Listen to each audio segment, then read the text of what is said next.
एक साधु घाट किनारे अपना डेरा डाले हुए था।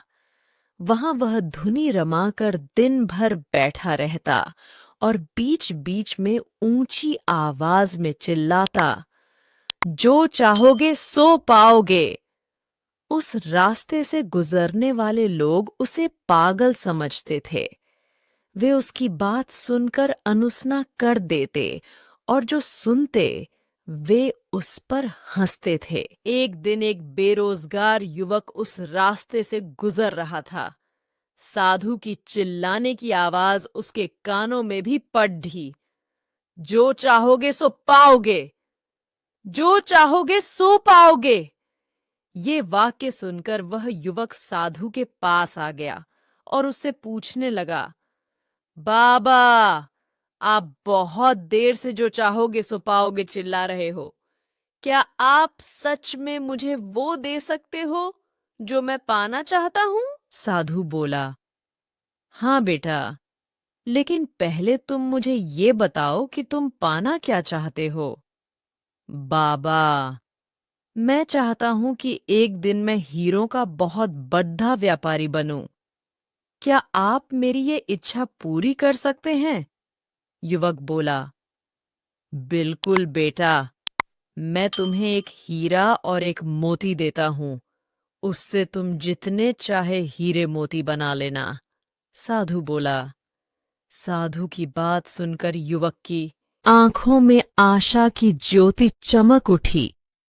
फिर साधु ने उसे अपनी दोनों हथेलियां आगे बढ़ाने को कहा। युवक ने अपनी हथेलियां साधु के सामने कर दी।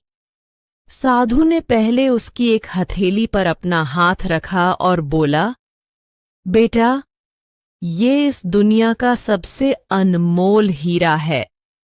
इसे समय कहते हैं। इसे जोर से अपनी मुट्ठी में जकतक लो।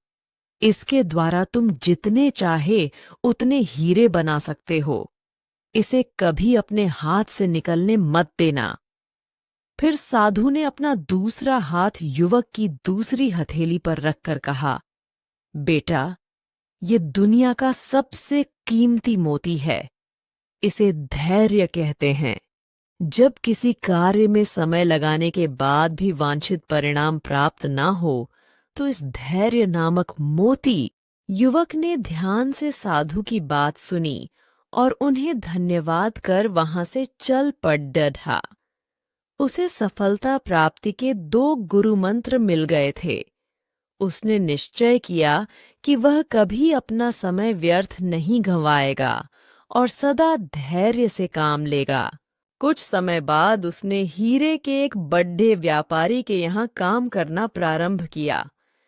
कुछ वर्षों तक वह दिल लगाकर व्यवसाय का हर गुण सीखता रहा और एक दिन अपनी मेहनत और लगन से अपना सपना साकार करते हुए हीरे का बहुत बड़ा व्यापारी बना। सीख लक्ष्य प्राप्ति के लिए सदा समय और धैर्य नाम के हीरे मोती अपने साथ रखें। अपना समय कभी व्यर्थ न जाने दें और कठिन समय में धैर्य का दामन न छोड़ें। सफलता अवश्य प्राप्त होगी।